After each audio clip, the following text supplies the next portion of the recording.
Well,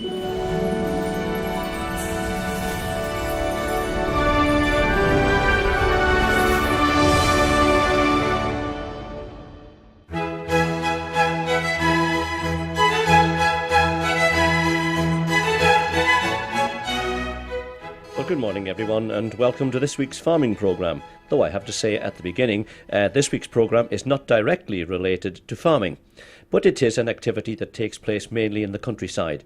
In fact, I've come to a little known corner in Ingebrek, just below the reservoir, probably a place that few of you know exists.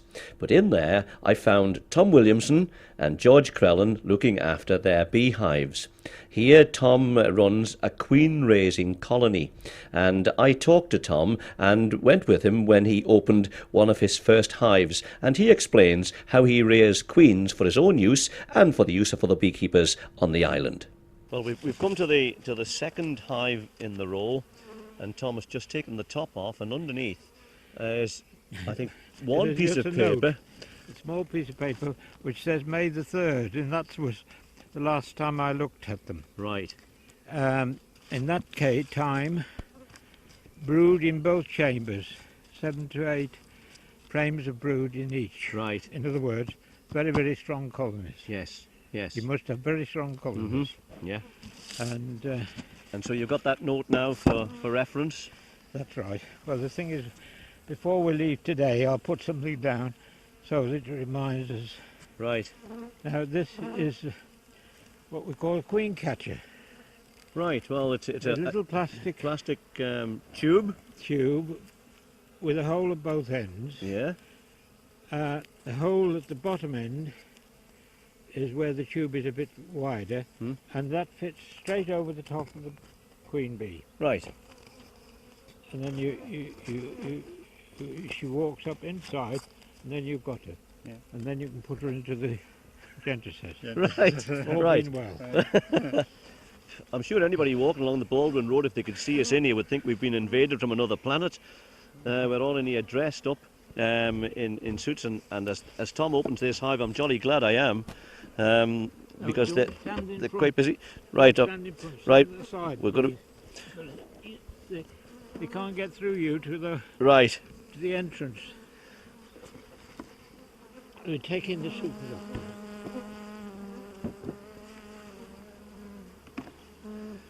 There we are. The supers are coming off. That's right. That's 2 off now. Nothing in them yet. Yeah. And what have you just taken off there, George? That's a queen excluder. Right. So that makes sure the queen doesn't get into the supers. Right. Now we're going to look for the queen. How will you spot her, Tom? Well, because we've marked her. Right. We've marked her before. You see, there's quite a bit of nectar in there. Yes, I can see those cells starting to fill up. Yeah. And somewhere in this lot, you're going to identify a queen. That's right. And there's only one queen in the whole hive. So you can imagine what it's like trying to find her. Yeah. How is she marked, Tom? Well, we mark her with special paint. And she's marked white. It makes it easier to find her. I think you were telling me before she's also a bit bigger, is she, than the... Oh yes, she's much bigger. Yeah. Now you see that frame has got brood on it. Yes. And this is the sort of frame which we find her on. Now you say there's brood on it, Tom. Just describe what you see on that frame then that tells you that... well, they're a bit different than the honey. See, the honey is a different colour. Yes, yeah. This is more yellow. Yes. And it's... See, that again is a queen cup. Yes. You can get it. Right, and right. That's the sort of thing which they build queen cells on. Yeah. Comes down to... You see catching you? Oh, I get me under me, the leg of my trousers, I can tell you. It comes down at the back. Right.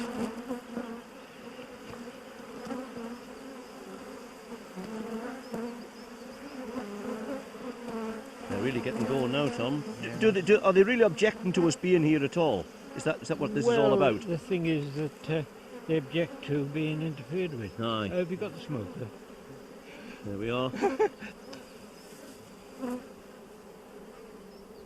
Well, it's quite remarkable seeing them inside the hive, Tom, isn't it? I don't know whether you can notice, some of them have got pollen on the legs. Right, so they've just come back, have they? Yeah, they've just come back from pollen. Now, you see those Yep. are drone cells. Those are raised cells above the others ones. Concave cells. Yes.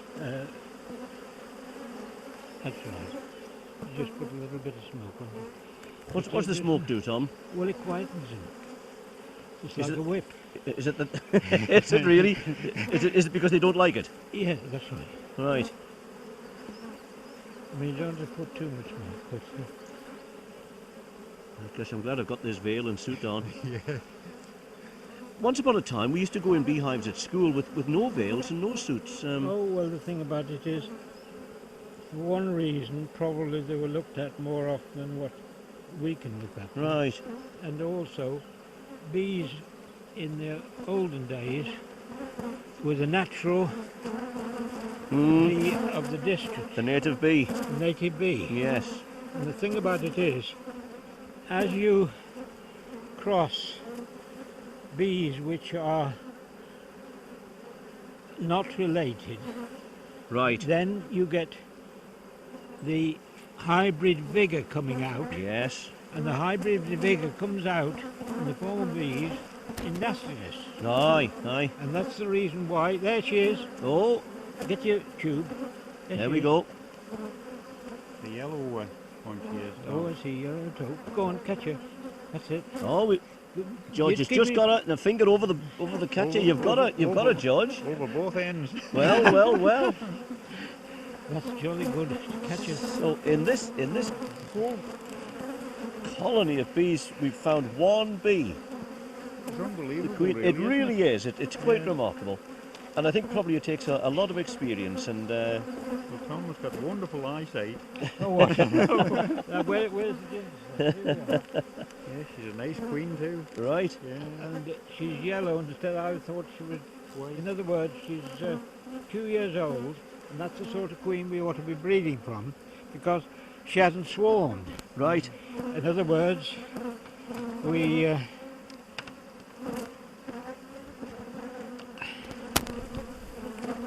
I think what we've got... No, go on. Is it all right, Tom? Yes, it's all right. There we are. We've deposited her now into the... What did you call it, Tom? Genter set. Right. And she's safely inside. There. Now, how long does she stay in that, Tom, now? 48 hours. Now, look, we'll have to take a frame out of here. Is that one? Yeah, that'll do. That's right. Now pull them across and leave it in the middle. Now she's put back in.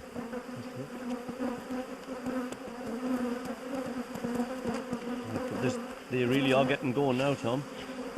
Now you've shaken them off the frame down in. That will not please them very much. But already here in this super setting, you can smell the honey already. It really is a lovely scene. I'm well protected from this, and I find this fascinating. Back on goes the queen excluder. That's right. So that keeps her where she's supposed to be in the... Well, it doesn't matter, because the point is she's in the cage. Aye. Now, Tommy, here's one here I can see with... What are the orange? Oh, on those, that's the pollen, in the pollen baskets, on the legs. So he just returned. He just returned, and he'll deposit that pollen inside the hive. So that's how they gather. That's how they gather. Out of. Now that's orange. What pollen will that be, Tom? Well, it can be dandelion, could be, that's an orange pollen. But it depends on what they're gathering it from. Mm-hmm. So now this hive is all going back together again. Just cover the whole up.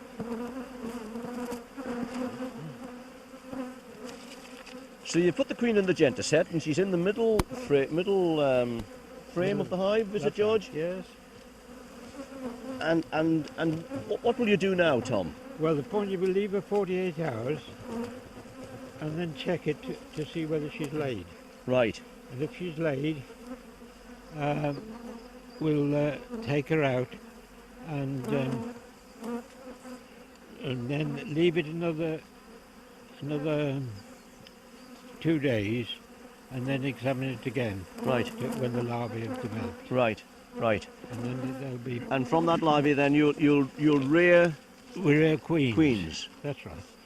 Because the point is, if you give them the conditions in which they require to produce queen cells, in other words, no queen and plenty of food, then they will produce queen cells. Right. How important is the queen to a colony, Tom? Well, it's the most important in the bee in the colony. Right. And the thing about it is, as every bee is bred from her, therefore it's so important to have queens which are, first of all, good honey producers, Right. non-swarmers, Right. non-stingers, especially ankle stingers. And you know, I'll suffer tonight. ankle stingers are sods. You had a sting, John. Oh, I had one, yes. No, Tom, so you're selective then? You select the queens? That's what we've been doing now. Right. I've been doing now this for, well, it's sure to be 14 or 15 years. Do you build up a sort of a genetic base then? Well, the thing about it is, you don't notice it. When I came over here, we couldn't bring any bees. So we had to start right from scratch again. Right. And we just kept on selecting, and we didn't realise how much quieter our bees were as we bred ourselves Really? than the rest of the bees in the district. Well, is this the same as closed herds and closed flocks? Exactly. It's the same principle with any breeding. You always select the best. And if you go on selecting the best, you can't help but improve. You get throwbacks, definitely. You get, particularly, that's why we have the mating station higher up Right. above the reservoir. Exactly. So that where there's no more bees except the drones which we want them to mate with. Yes. Yep. So we're selecting both the drone and the female. Yeah. And that's so important. This is why, in a way, the Isle of Man is so good, because you can get difference in height, you see what I mean, and isolation. Yes. And you must have an isolation apiary to breed properly. When you bred these queens, Tom, will you breed more than you'll need yourself? Well, that's the idea, is to raise the standard of the beekeeping in the island. Right. We couldn't rear any 2 years ago because of the foot and mouth. And so, Why was that, Tom? Because you couldn't go onto the land. well, you can't go from one farm to That's another. right. Yeah. You It was see nothing what I to mean? do with the bees themselves. It was Oh, no, it was no, to do with no, access. It was access. Yeah. I Yeah. didn't believe in actually being blamed for the spread of foot and mouth. And though No, I'm nothing sure. ever happened in the Isle of Man, but the thing about it is that you were advised only to visit one farm each day Yes. You yes. understand? Of course, yeah. to cut down the risk. But you would have to go to actually maintain them and to look to. Oh yes, you had to go and maintain them. But the thing about it is, with the queen rearing, you've got to go from X to Y and back again, Yes. and everything, and you couldn't do it. Yes. Now you talked about the queen being a non-swarmer. Yes. Is that a genetic thing then? Oh Tom? yes, definitely. You can breed it out. Can you really? Well, that's I the thought- reason why we selected that queen Right, there. right. That's 2 years old. Right. You see what I mean? She wasn't bred last year. She was bred the year before. Mm-hmm. In other words, she's a non-swarmer, swarming queen. And that's what we wanted to get. In my ignorance, Tom, I always thought it was weather conditions and time of year. They do.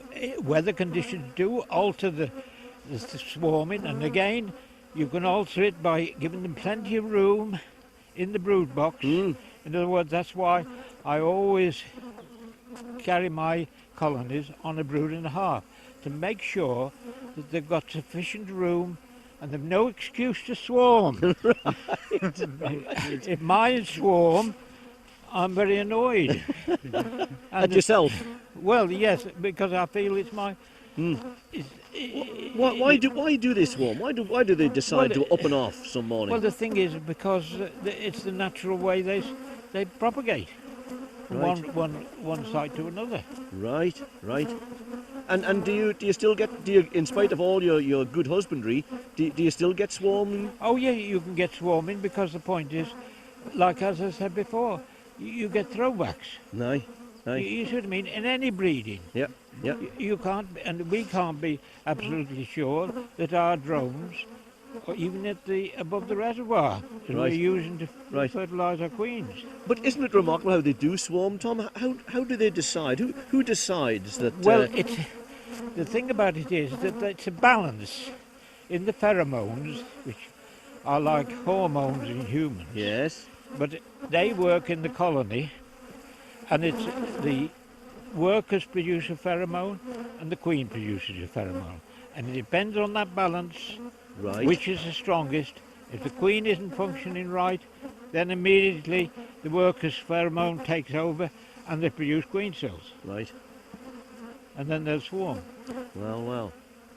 So do you still? I remember when I was a boy, we'd see a swarm. We'd have a swarm somewhere on the farmyard, and we'd go to the nearest beekeeper and say, we may have a swarm of your bees, and you'd have to wait till nightfall and come and. Well, the thing about it is, what you do is you must take a swarm within 24 hours of it leaving the hive, because they just have a temporary place where they swarm to, and you must sort of get that swarm that the day as it goes, because if you leave it till after 11 o'clock next morning, it'll have gone to the permanent residence where they've selected. So that's the thing. You've got to actually catch a swarm, and that's why I've even done it in the dark. Right. Because it was time to do it. Well, the thing is, if you left it till morning, you never know. I might have had to go to a carving case or something. Yeah. And I can't always get them to do it. But I remember one night I was busy brushing these bees off, thinking I was brushing them into the box, and I was brushing them into my Wellingtons. And it isn't very pleasant to have to empty your Wellingtons of bees.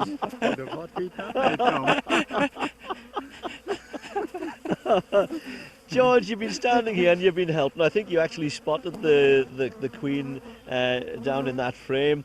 How long have you been keeping bees? 6 years. Yes. Why did you take it up then? Because my father-in-law, he kept bees, Bill Jones from Mackle. Right. And he sold us bees on, and there was one at the bottom of the garden. The swarm come back to an empty hive, and he said, "Do you want a swarm of bees?" I said, "No, not really." So I thought of it overnight, and I said, "Yes, I will have it." And I went from that. And how did you learn? Did you know anything about it, George? I knew nothing about bees. I went to Harry Owen, and he come and he helped me to set it up, and from that I've managed to cope myself. And can you actually manage now? Can you sort of? Most things I can manage, and with the help of Tom. And yes. Right. Yes. And is there a good sort of a good interface between beekeepers on the island, sort of helping one another and I think there is swapping experiences? Yes, if you're in one of these Western associations or South or North, yes, I think so. Yeah. And I think people in the association should help each other. Right. Of course, to encourage. Yeah. And all for the production of honey, George. Do you eat honey yourself? No, I don't eat it myself. Do you not? No, no. Oh, I love honey. It's The grandchildren like the I honey, want it- so nature's food, though, isn't it? that's right. Yeah. Oh yes, and I think I really do believe, and I always have believed, that beekeeping and farming and all country activities all sit very nicely together. Together. Yeah, Quite right. yeah. Yes. Tom, it's true, isn't it, that many farmers did keep bees Oh, yes, in that's days right. past. Yeah. I'm not sure that they do today, but they used to. Well, the thing about it was that they always said that beekeeping and haymaking don't go together. Because when you should be looking at the bees, you're busy haymaking, and that's the time they swarm. But perhaps it was because that on most farms there's an ideal little spot somewhere, isn't there? Oh, for, yes, that's for, right. for beehives. That's right. That's it. And I know on Williamson and on the neighbouring Sandhouse farm, there is still fine examples of bee bowls, Yes. which were the holes built into a stone wall, Oh, that's right. Yes. and straw skeps placed That's in right. them. That's it. From obviously bees have been kept there for generations, perhaps. Oh yes, yes. And the thing was that they were able to manage them without any veils or any fancy thing, because they just stuck to their own bees. They didn't Right. go thinking Italian bees were so much better than their own, and let the salesman coerce them into buying something Right. else better. But the thing is, it's like everything else in farming or anything else. The grass is always greener on the other side of the road. It's true. Now, Tom, this bee rearing exercise is only a means to an end, isn't it? I mean, the end is honey production, isn't it? Oh yes, that's right. And easier honey production. Yes. Yes. In other words, cut out some of the nastiness as that you get. Yeah. So as the season progresses now, Tom, here we are in mid-May. Yes. Just tell us a bit how your season now will progress from now on. Well, the thing about it is,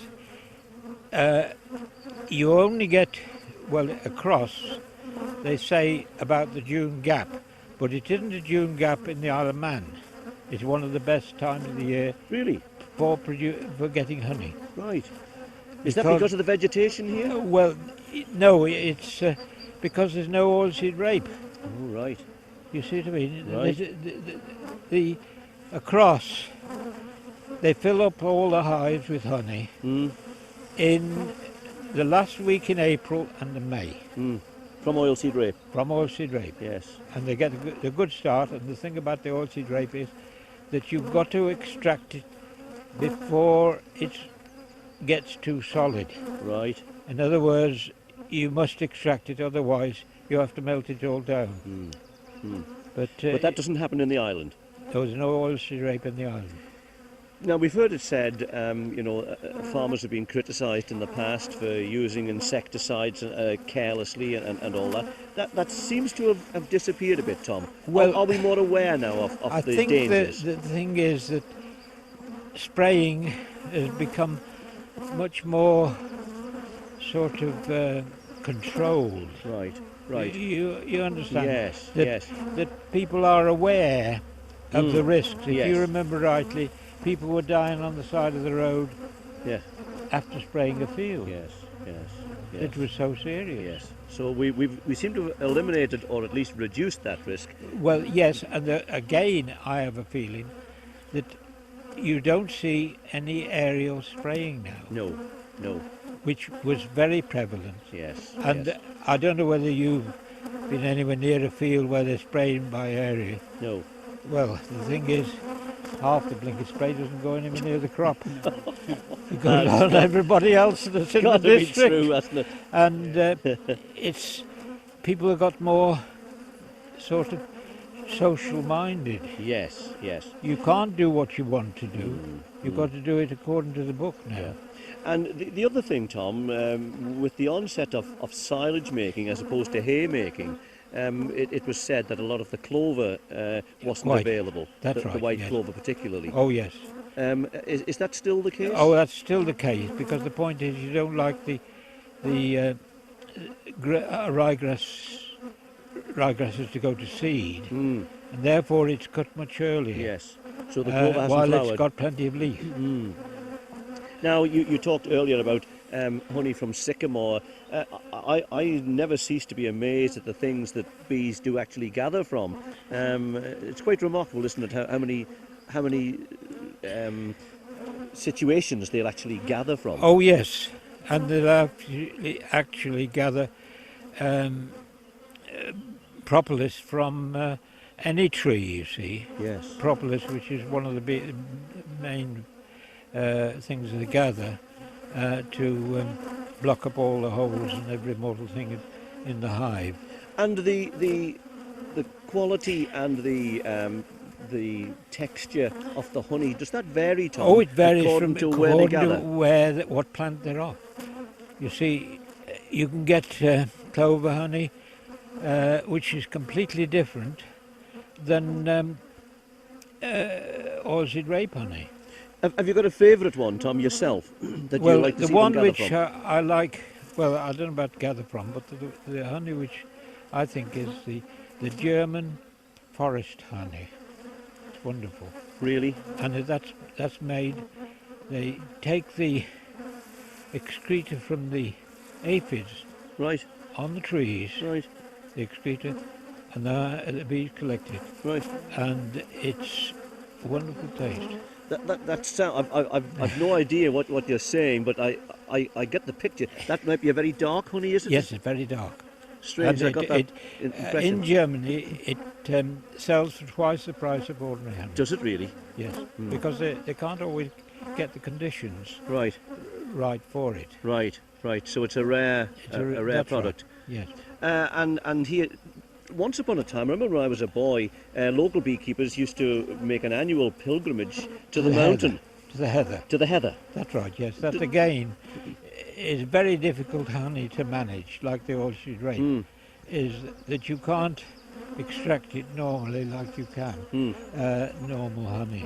But is it a good honey, Tom? Oh yes. And is it something that you would Oh yes, the heather honey is far superior. really? But you can't extract it. You can extract it. You have to squeeze it out. Now, all we're talking about here has a wonderful natural sense to it, doesn't it? I mean, we're talking about honey gathered naturally by bees from clover, from sycamore, from heather. It's a wonderful organic, natural Well, the thing is, situation. people that say, "Oh, this is organic honey," well, all honey is organic. I'm sure it is. That's only just a tradesman's Yes. gag. Yeah. Yes, indeed. Well, Tom, we're coming almost to the end of the tape. You're still here with a frame in your hand, although you've closed this hive up. But they're still very busy around us. When will you be back here now? Will you be back in 48 hours? Yes, for 48 hours. What if it's a wet day, Tom? Oh, you've got to go. You go just the same. You've got to go. These sort of things, when I get home now, I still make out in my diary what jobs I have to do on certain days Right, from my master plan. right. You see what I mean? Right. Sort of 24 hours you take the queen out, then on the 5th day you do so-and-so, and the so-and-so day you do so-and-so else.